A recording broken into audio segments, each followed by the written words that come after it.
Jimi Tewe is an award-winning executive coach, HR professional, and speaker with nearly 2 decades of experience in performance enhancement and transformation. As CEO of Jimi Tewe Company in Dallas, Texas, he has impacted thousands and thousands through his dynamic teachings, behavioral science techniques, and consulting solutions. A member of the Forbes Coaches Council and other global associations, Jimi has empowered professionals across 30 countries and over. He has been recognized among the 100 most influential young Africans. We should put a clap together for that. And he has received multiple accolades, including a US Congress recognition in 2024. With a background in senior leadership at United Bank for Africa, UBA, and consulting for top organizations like Microsoft, Accenture, Jimi specializes in culture change, leadership activation, and strategic advisory, driving tangible business growth and organizational success. With an explosive, emphasis on explosive, with an explosive round of applause, incredible audience, please welcome Jimi Tewe for his keynote address.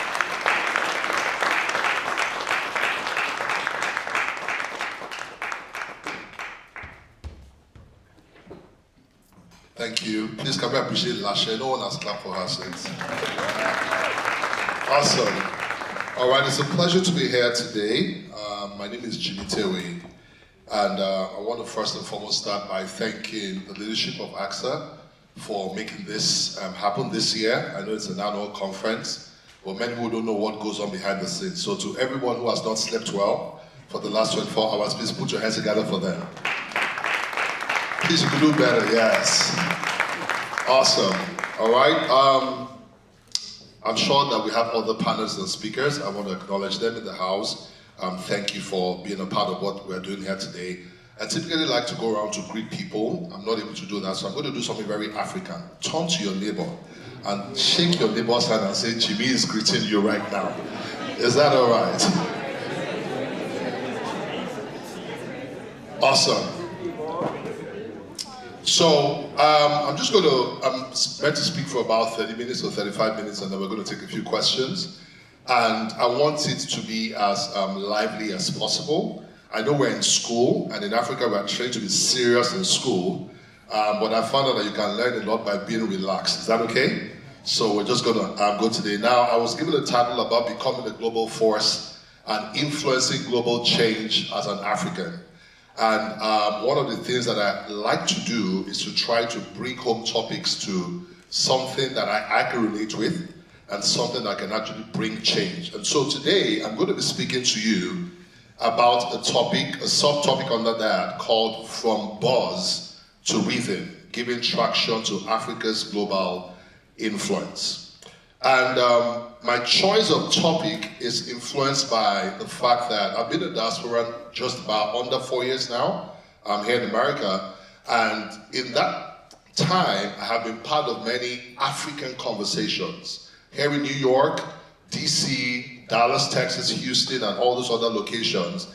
And my observation is that there's a lot of conversation, but not much traction. And I'm hoping that this conference will not be another good conversation with nice pictures and maybe 1 or 2 Instagram reels to follow, but that somewhere in the history of Africa that today will be mentioned. Anybody on board with me where that is concerned? And so, Africa's global influence, I checked it out, but the G20 has 21 countries. We have South Africa, and we have the African Union represented there. The African Union only came in 2023, September, I believe.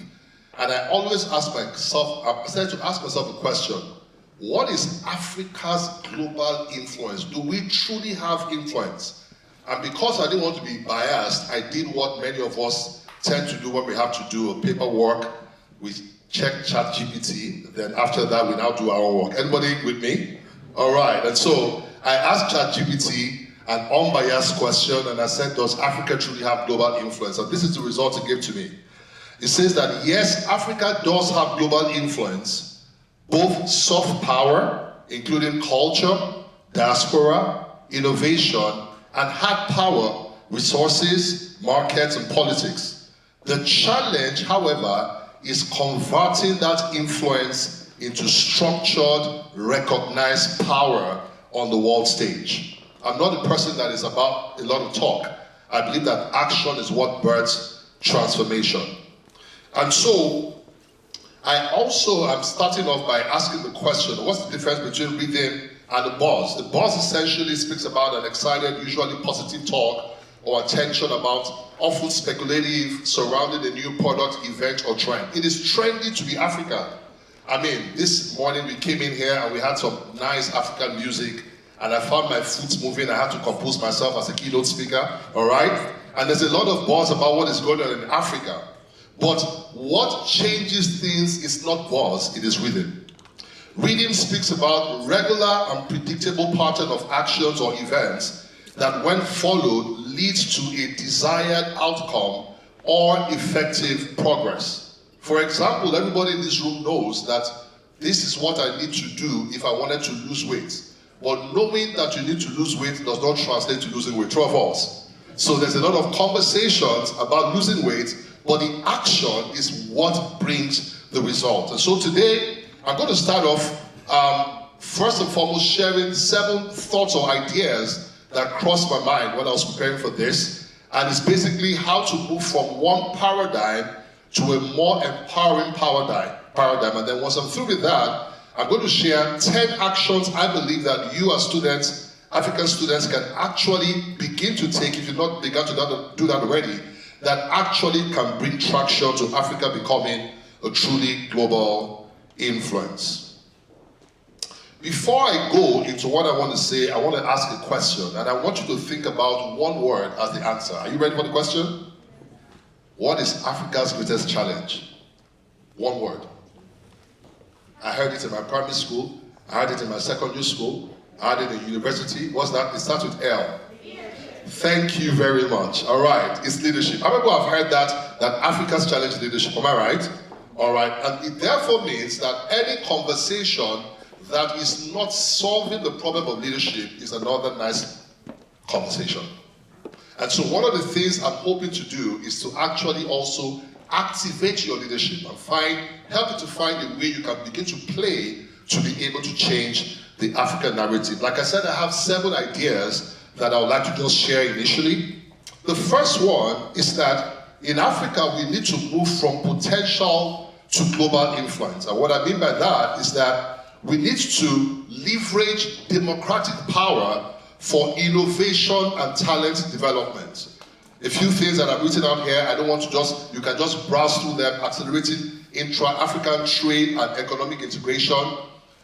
Do you know, for example, it is easier to travel out of the continent than to move from some African countries to other African countries. All right? And that is one of the challenges that we're facing. All right? We need to tell a new African story through media, culture, and branding. You'll still be shocked. Some people think that your country or Africa is one country. Am I right? And it's not their fault. It is a narrative. And until we begin to tell our own stories the way that we like to be heard, we will not have the right stories outside there. We need to talk about investing in strategic infrastructure and smart partnerships. I've been involved in politics and media in Africa, and I can say to you that when a politician has infrastructure, he's not thinking about development, he's thinking about personal development. You can interpret it any way you want. All right? And so we need to begin to think differently. We need to build strong institutions and pan-African leadership. A few things to think about. There's a lot of conversation about this, about the fact that Africa's population is growing. And currently we know that over 60% of Africa's population is under the age of 25. In a sense, that is a strength, but potentially is a threat. If you have that population that is not educated, if you have that population that is not supported, Africa can become a problem that we have to face. Are we together? And so we need to move. We have a conversation about AGSA, which is the African Continental Free Trade Area, that potentially can bring about $3.4 trillion economic development. But you know that AGSA, which was just launched about 2 years ago, is already experiencing quite a number of challenges already. Hollywood, or Nollywood, sorry, is Nigeria's film industry, and I know we have other film industries across Africa, but probably Nollywood is probably one of the biggest. It's the second largest in the world by volume, But my question is, what story are we telling the world with what we're doing? Are we just entertaining the world, or being intentional about telling the story? There's a lot that I can say in this regard, but we need to move from potential to global influence. The second thought I'd like to share is that we must move from vision to action. By the way, I can say it authoritatively that many African countries don't have a vision. I'm Nigerian, and I can ask every Nigerian in the room, what is the vision of Nigeria? Okay, thank you. That's enough, all right? So we must move from vision to action. So while many people talk about Africa's potential, the real challenge is translating vision into actionable steps, all right? And I want to emphasize something here about the fact that when you want to move from vision to action, it's about a coordinated effort of several factors, including government, global allies, entrepreneurs, and the people, African people themselves. Currently, the African Union has an agenda, 2063, and its flagship projects are currently tracking at about 38% implementation, all right? In other words, we are actually operating below par. We know that Africa has the, interestingly, highest rate of entrepreneurship in the world, with 22% of working-age Africans starting new businesses according to the Global Entrepreneurship Monitor. However, because of the lack of infrastructure, because of lack of financing, and of course regulatory challenges, it's hindering scalability. A 2022 survey found that only 34% of Africans feel their governments listen to them and actually involve citizens in decision making. Any organization that's going to do well must listen to its people. And that's the reality about it. And so one of the things we need to begin to think about in moving from vision to action is to find how to integrate people into decision making. The third idea, now these are macro level conversations, but I wanted to start off that way so that everybody has an idea of what is really going on in Africa. And then after that, I will just share a few thoughts with you. We need to move from resource extraction to value creation. Again, the richest continent in the world in terms of natural resources is what? It's Africa. And the reality about it is that even though it's the richest, it is still the poorest. Is that not an oxymoron? And what are some of the challenges? The fact about it is that currently, over 80% of Africa's raw resources, all right, or materials are exported without significant local processing, and this according to the AFDB. Africa's manufacturing sector contributes only about 10% to the continent's GDP, compared to Asia, which is about 20%. And what does that mean? It means essentially that we are consuming more than we're producing. And that has implications in terms of trade balance. Africa also, like I said earlier, it has the youngest population in the world with 70% under the age of 30. Yet, if you don't have local industries, innovation ecosystems, this demographic dividend risks being underutilized rather than harnessed for value creation. Don't get tired yet. We need to move from aid to investment. Very recently, one of the biggest aid champions in Africa, there were some executive orders that changed the game. And there's quite a lot of uproar about it, and I can tell you why. It might not necessarily be the people that are meant to be benefiting, it's those that are benefiting. You know what I'm talking about? All right. If you don't know what I'm talking about, ask your neighbor, they will tell you what it is. Is that okay?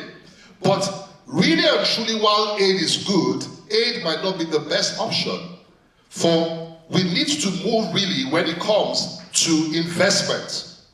We need to encourage a mindset of creating opportunities for self-sufficiency and long-term economic growth. The tariff wars going on is a bit about self-sufficiency. That's the reality about it. Beyond the political affiliations and all that, that's the reality. And as an African continent, as a continent, we have to do better where that is concerned. We have to get businesses and entrepreneurs to be the primary drivers of change. I remember one of the, I think it was like a series I watched online. It was called The Men Who Built America. I've watched that before. If you've not seen it, you should go watch it. And I found out that there was no politician there. Somebody made a statement and they said that no nation has been built by politics, it's built by businesses. And so what does that mean? It means that we have to find a way to draw in money. In 2022, Africa received about $54 billion in official development assistance, but in the same year attracted about $90 billion in FDI.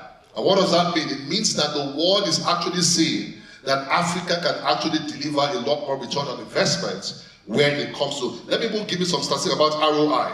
Do you know, for example, that Africa offers some of the highest returns on investment globally?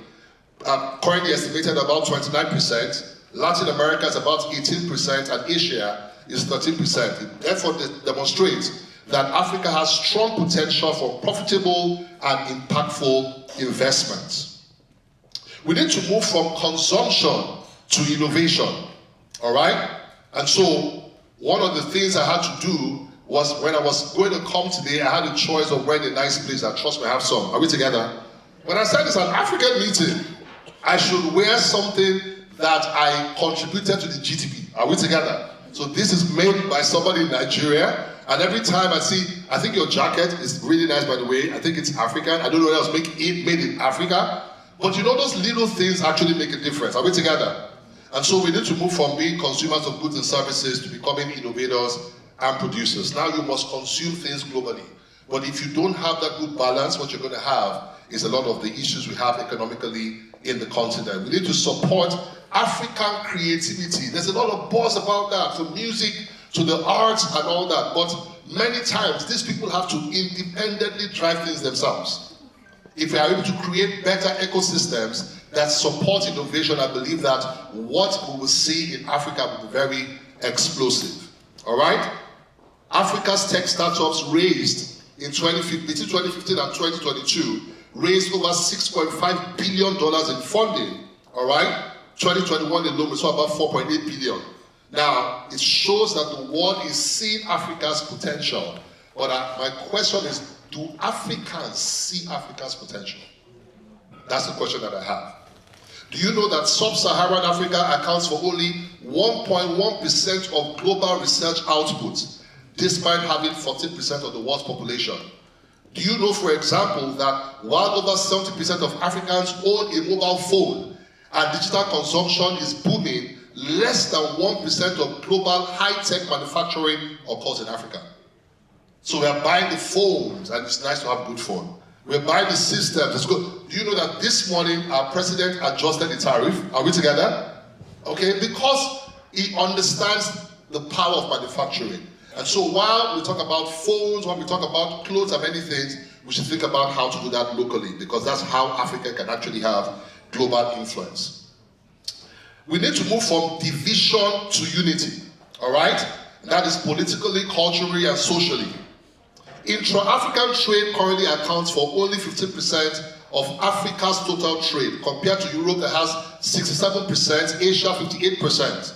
The low level of regional integration highlights major challenges. I've tried to go to some African countries. You have to travel almost round before you get where you're going to. On the map, it's so easy, but when you get on the road, it's a lot different. Are we together? And so, a lot of it is fueled by division. Armed conflict has cost African economies an estimated $830 billion, according to the Institute for Economics and Peace. And that is armed conflict. Can I tell you the one that is worse? I don't have numbers for that. On armed conflict. There's a lot of it going on. Tribalism, religion, and all that. And that has hindered our ability to come together. Can I even tell you something? My personal observation, I live in Dallas. I find out that the Indians come together to do things. The Pakistans, they come together to do things. The Jews come together. But we don't come together. And until we are able to become a power bloc, we can't actually advance the way that we're meant to do that. The last point I want to talk about is that we need to move from scarcity to abundance. There is a narrative of scarcity that surrounds much of Africa's development. However, focusing on abundance, whether in terms of resources, talent, or opportunity, Africans can begin to reframe their reality and take ownership of their future. Please understand that this mindset of scarcity is because of the experience of Africans. The average African has experienced so much poverty that you tell them that Africa is rich, they will tell you it's not true. And so we need to begin to shift the mindset where that is concerned. Africa, and I like this one, has the highest rate of female entrepreneurship globally.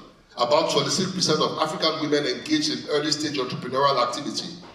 This reflects a continent driven by initiative, resilience, and untapped economic potential. That's why when Africans, many of them come to the diaspora, they tend to move fast because the pressure we went through cooked us very well. Are we together? But again, the question is, how does this give traction globally for us as a continent? So I want to talk about you right now, all right? I hope I sounded very intelligent with my keynote begin part, all right? That's fine.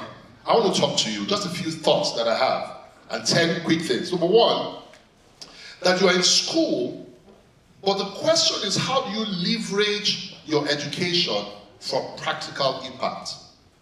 When you write your thesis, whenever you do your research, is it so that you can just get to graduate so that eventually you can work in a Fortune 500 company? Which you should do, by the way, if that's fine, because particularly if your village put money together to send you here. Am I right? Okay? However, you should also think about how your education can be for practical impact. There's so many problems. I'm in the School of Change and Success. They tell about the fact that in the middle of problems, there's a lot of opportunity. Therefore means that Africa carries a lot of opportunities. And one of the things I like to say to people is this, that as you engage in Africa, whether you travel home for a holiday or whatever, let your eyes be open, all right? And think about how your education can bring real impact. Number two, I would like us to consider building a truly Pan-African network in the diaspora. So here we are in NYU. I know that a few weeks ago, Harvard did theirs, and then everybody's doing theirs and all that. But how are we collaborating? Because if you're not careful, you can get into this competition where our own conference is better than your own. That's not the whole idea. The idea is this, that if we all come together, find a way to collaborate, even though we're individuals, we can actually create something that is very powerful.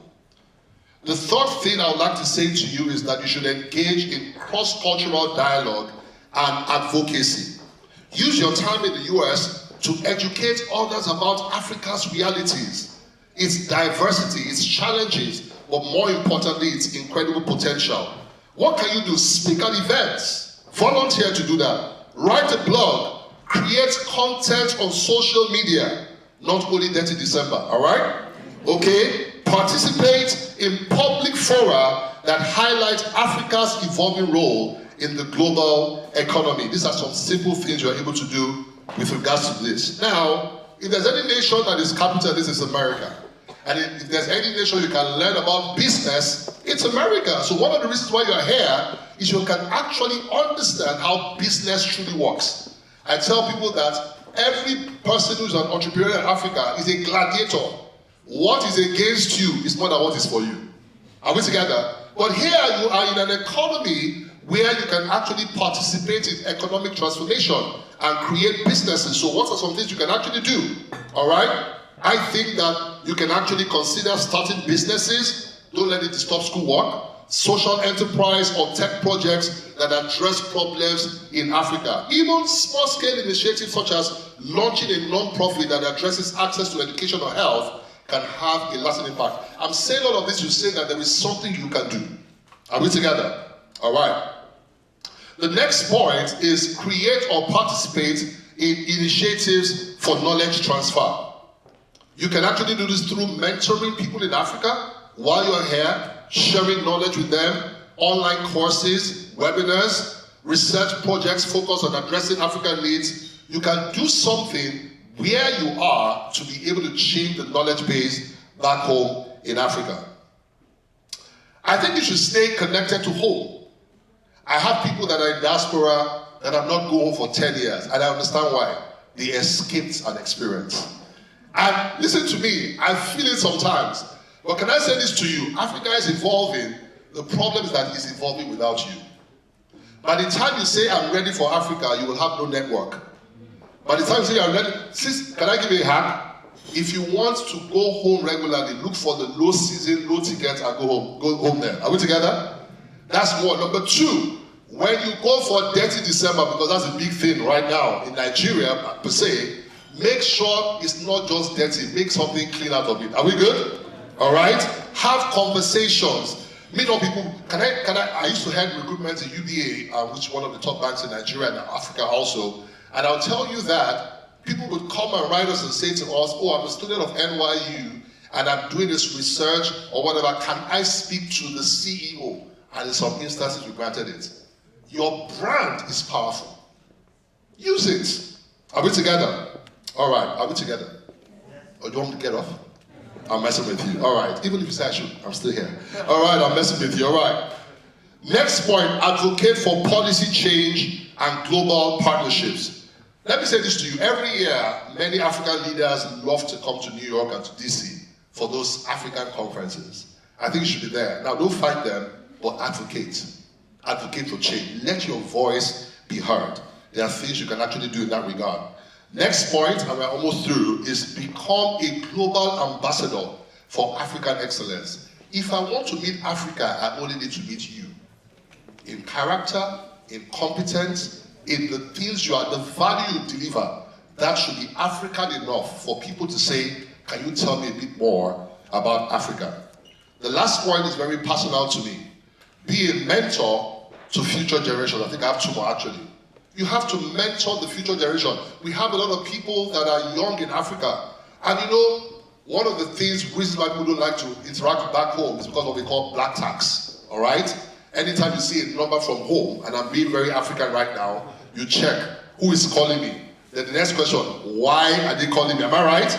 Because typically it might be an economic call. Am I right? It starts first and foremost checking how you are doing, how your family is doing, then they hit home. It's the time of the month. Can you make a miracle happen? Are we together? But can I say this to you that presents an opportunity for you to say, before I give you a dime, you will listen to me for 2 hours. Are we together? All right, so help to mentor future generations. And the last one I want to talk about is this. I met James. James is my friend, South African. I met him just here. And by the way you spoke about that, you should connect to people today. All right? Because a lot of people came in here and they told themselves, I'm shy. Guess what? Nobody knows you are shy. So act out of character. Are we together? Meet somebody and engage with them today.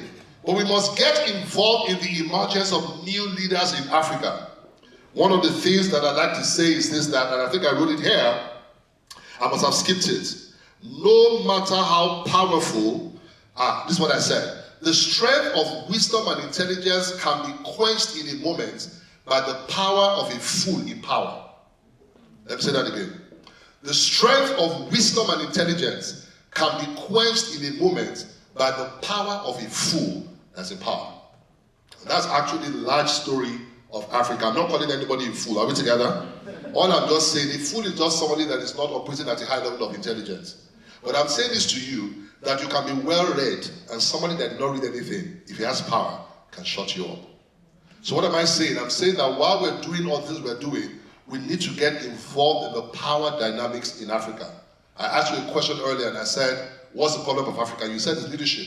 It therefore means if we're going to advance, if the leadership quotient advances significantly, Africa, by extension, will advance. I think the first person I want to say to be a good leader will be you. And every day you are becoming either a better leader or not a good one.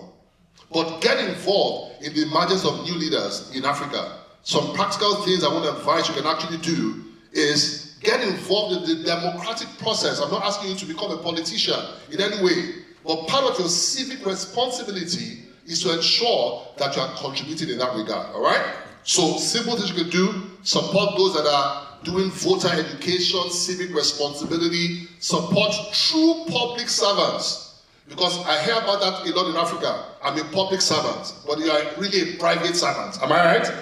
True public servants are those that are involved in birthing change. They are the ones that when they get into power, they don't change.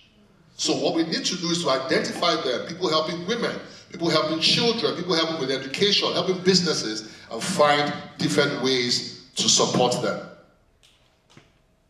If we don't do this, in the next 10 years, there'll be another conference like this. And the theme will be Africa's global influence. And another keynote speaker will be invited. I can tell you what they'll speak about, from buzz to rhythm. We have to move from talking to do it. Ladies and gentlemen, enjoy the day. Thank you.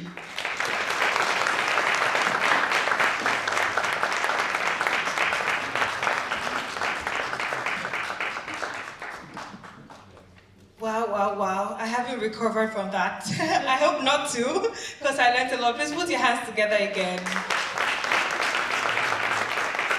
And right now, I would be joining our keynote speaker, Jimi Tewe. If you enjoyed it, please put your hands together again. I have a note full, and the team and I tried to come up with questions so we do not go over the things that have been said over and over again. We drafted something a little different. However, if you have questions, please take notes. Yeah, I was looking for the boom stand. Please take notes, and we definitely will be able to take some questions. Thank you so much for that. Do you want to catch your breath? I know you do this professionally. That was amazing. So the first question we have is, being a member of minority groups, be it Black, be it Africans in diaspora, we're often caught between multiple cultural identities. How can we leverage this unique position as a strength rather than viewing it as a challenge?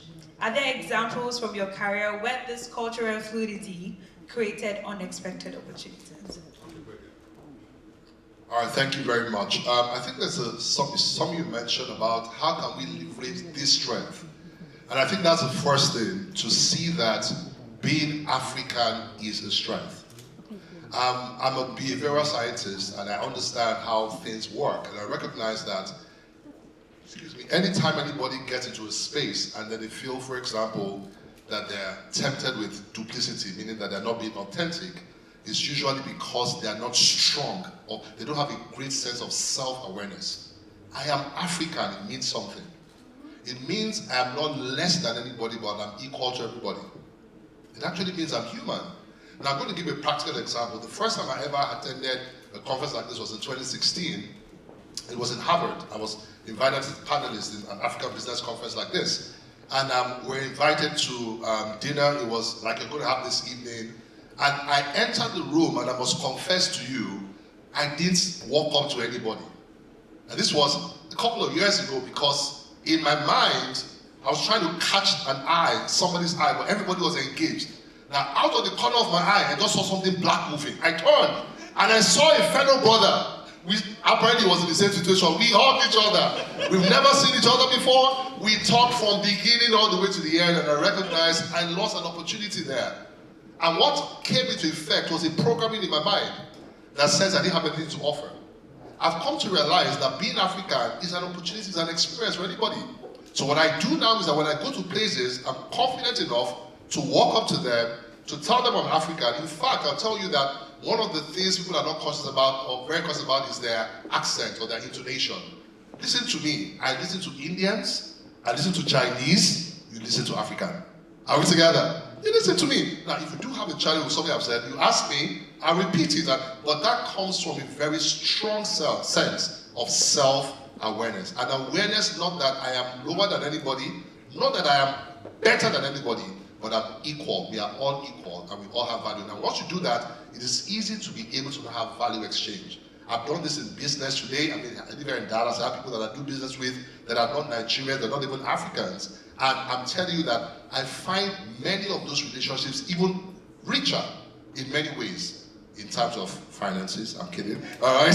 But that's but many other dimensions, all right? So it's basically about the mindset. That's my observation. And once you can understand that everybody in this room has something to offer, you offer yours, that's how we build a better world at the end of the day. Wow, thank you for that. I like the fact that you said, first I'm African, and that means I'm human. Because oftentimes we forget, we feel less. And I also like the fact that you said, it doesn't necessarily mean that you have to exalt yourself beyond anything else, but it means that you're equal and you're in that space for something good. Thank you for that. Okay, quickly, I will move to the next, which is, it's inspiring to see how you built a niche around emotional intelligence and transformation. Looking forward, what unexplored sectors or industries do you believe are ripe for innovation by young Africans? I mean, if you're into emotional intelligence, it wasn't necessarily common when you started it. So what are those similar opportunities you see that people can tap into? I'll speak first about emotional intelligence. It's interesting, James, who I just met again, South African, I asked him a question. He's a corporate finance professional, and he does a lot of work with people in leadership. And I asked him, now, what has been your observation working with African leaders? And he says 2 words: emotional intelligence. And then I asked a follow-up question, and I said to him, does our culture have anything to do with it? And he says it has everything to do with it. Now, this is New York, and he spoke about it. New York, business, big business, get results. And what that means is that people tend to be less human in many ways. I can say this to you, that the greatest levels of achievement actually occur when you are able to connect emotionally with people. But if you don't have those skills, you will struggle in that area. Now, speaking about sectors, there are many sectors. I mean, tech is the big thing now in Africa, all right? In fact, listen to me, if you have Series A or Series B money, invest in me. Is that okay? All right? There's a lot of crazy cash going on there. But I want to talk about the one that we don't really talk about, and that's the fact that Africa has over 60% of the world's arable land. In other words, Africa should be feeding the world. But the average African youth does not want to go to the farm. So, and again, I mean, there are many dynamics involved in that. We have to think about, for example, how to use technology, biotechnology, to change the narrative in that regard. I think, because anytime you want to say, how can we have global influence or whatever, we have to look for our competitive advantage. I'm not sure we can compete with China in some areas. I'm not sure we can compete with the US in some areas. However, we can compete in this space. And what that means is that, and it's a value chain. When we think about agriculture, I studied agricultural economics, all right? And, you know, the general notion is that you have one planting crops or raising animals, but that's just a portion of the whole value chain. There's so much that is there. So I think from a sustainable perspective, agriculture, climate change, there's so many other ones. Now, let me talk about one that's controversial. Now, with the idea about becoming green with energy, there's a lot of conversations about, you know, by 2050 or by 2070, green, and what does that mean for Africa? We have a lot of fossil fuel under the ground. I think that gives us an opportunity to think about how to still utilize what we have without depleting the ozone layer. It's a new challenge that we're talking about. So these are different sectors. Technology is an enabler for communication, for movement, for things like that. And clearly, I think that is one field that we actually need to invest in.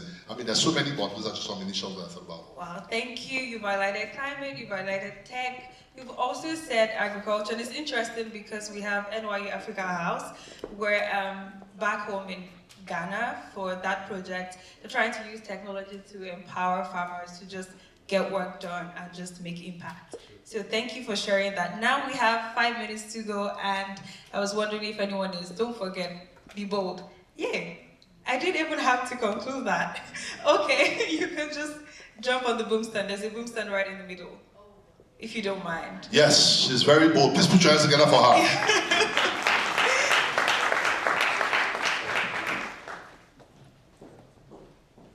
Please don't forget to introduce yourself. Also, if you're doing the media buzz as this is going on, the hashtag is NYU AGSA Con 25. Hashtag NYU AGSA Con CON 25. Now, the stage is yours. Just take the mic. You can adjust that for her, yeah? You can take the mic, it's fine. Take the mic, yes.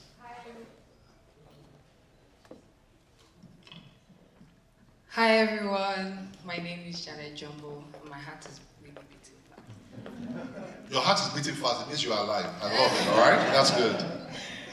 I do have a question. I came in a little bit late, but you said as Nigerians or as Africans, we should be part of Africa, being entrepreneurs, contribute, basically. But what happens if, when you contribute, put in the work, research and everything, your country doesn't support you? Oh my gosh, but your country doesn't support you. Yeah. Like, I grew up in Nigeria till I was 16, and coming out here as well. The country doesn't support you. I've seen people who do some big work in tech, and they have grants in America to support that. In Nigeria, we don't have that, right? If an American wanted to go to school in another country, they could reach out and find grants. Nigerians, we don't have that. Another example is fashion, because I'm a fashion model. What happens, like, there is no funds for fashion. In Nigeria, if you say I'm a model, they just think you're a prostitute. So what's the advice for us? Like, what can we do? Because we're intelligent. Yes. What's your name again? I'm sorry, Janet. Janet, thank you very much. Please put your hands together for her. Yeah, that was a good one. Thank you, Janet. Awesome. My thought about that is she's highlighted my last point. And it's a sad reality that we don't have leadership that is willing to invest in its people, largely. It's not like it's non-existent, but it's not sufficient for the kind of change that we desire. This is what I'll say to people. You must start with your current realities. I wish I could tell you that there's going to be a grant tomorrow. I wish I'm going to tell you there's going to be one next year. But where can you access resources? And that's one of the things we notice when I'm speaking about is the engagement of the business community. I actually think that that's probably the closest, because we have the Tony Elumelu entrepreneurship, grant, for example. That's an entrepreneur doing something. Now, my question is it only Tony every year? What about other names? There's Tony, there's Anthony, there's Flora, there's Janet, am I right? And what that means is that we also have to help African entrepreneurs understand that CSR is not what you do so that they just make you look good. It's actually what you do because you want to see change. I think that the grants, and think about it, government has grants, but a lot of the grants here in America are by institutions. And so if we're able to change that narrative where we're having many organizations and they're also being rewarded, because here, for example, when you're giving money to charities, there's a reward for that. Are we together? So it's a win-win situation at the end of the day. I think that the short-term thing we need to do is to get entrepreneurs also have part of their profit, because you make money from this community. What are you doing to support the community from a true, genuine heart that wants to see development? But I'll say this to you, in as much as that is a good thing, search harder. There's always opportunities, and many of them are actually not on the surface. Many of them are actually through relationships. I can tell you that I was in a conversation 2 weeks ago with about 7 people, and there was a conversation with some high net worth individual who is thinking about doing something in Africa, and is saying to himself, what can I use this money to do? And so some people corner that money, but other people want to try to say how to use it to help. So those things don't come. And by the way, I forgot to say that if you are going to succeed in Africa, you must have good relationships. Anything that they're teaching you in school that just says strategy and all that, that does not have relationship, it cannot work in Africa. We are not yet as developed. Are we together? In fact, regulation is regulated by relationships. Are we together? Now, instead of saying it's not the right thing, you just need to be intelligent about it. I see a lot of people, for example, that say, I want to do something in Africa. So they come, put some money together. Somebody went and I wanted to donate a transformer to our local government. And because they had power issues, they've not had that for 3 years. She takes the transformer there, and then they load it, and then they get to the local government, and the boys on ground refuse for them. And they said, if they don't give them money, number one, and if they don't keep giving them money, that thing will not see the light of day. If I'm you, I will have a plan to give them something to see it work. You might not agree with me, it doesn't go with the books, but it goes with life. What you must do is that you must be intelligent about engaging. You want to do big projects, you need a big name walking beside you also. And you can do these things intelligently. Are we together? So I wish you the very best. Don't give up. I'm sure that there's a grant in the room. Not this way. Somewhere around there. Is that okay? You never know, you might be here too. But hey, don't give up, all right? Thank you very much. Well said. I'm your mentee, so I know I can add to that. I also wanted to just share that there are organizations not African-based supporting Africans. Like, we have scholarships that they're looking for those in developing countries just to be able to help, like return, exchange, culture, so those things are also available. So while we're hoping that ours come up, we also can explore those. One more person, I did see you, oh wow. I did see your hand, so please get the boosted. It's, oh the mic, is the mic moving? Okay.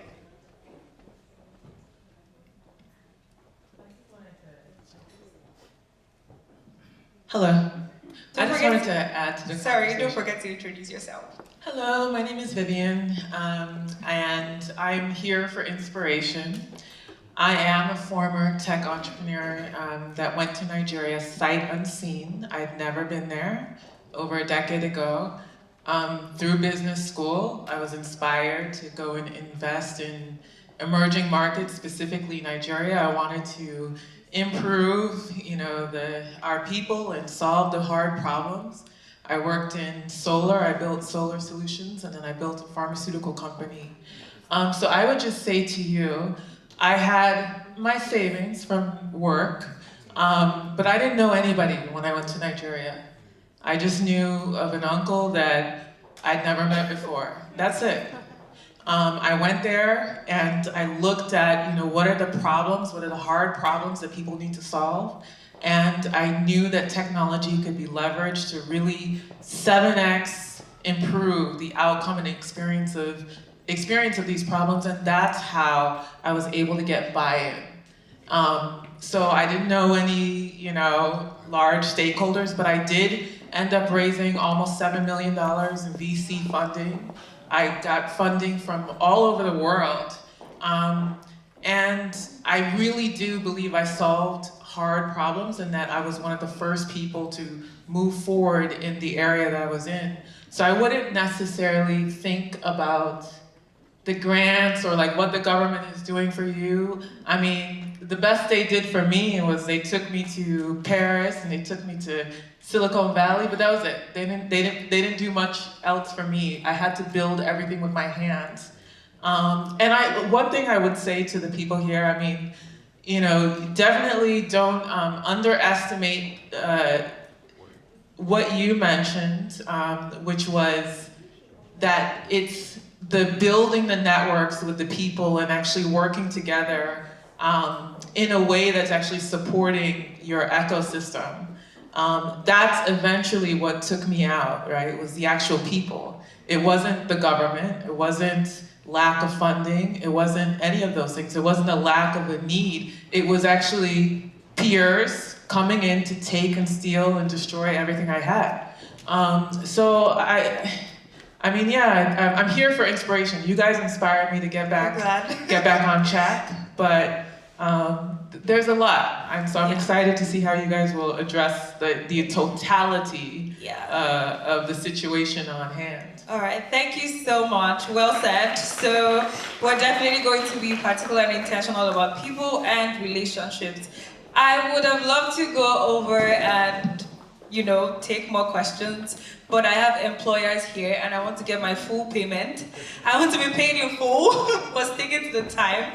So we want to thank you so much, Jimi Tewe. Feel free to hang out. Feel free to ask questions when you do see him. Is kind and happy to answer your questions. So yes, thank you very much, Jimi Tewe. We appreciate you being here, and this was such a great session. Thank you.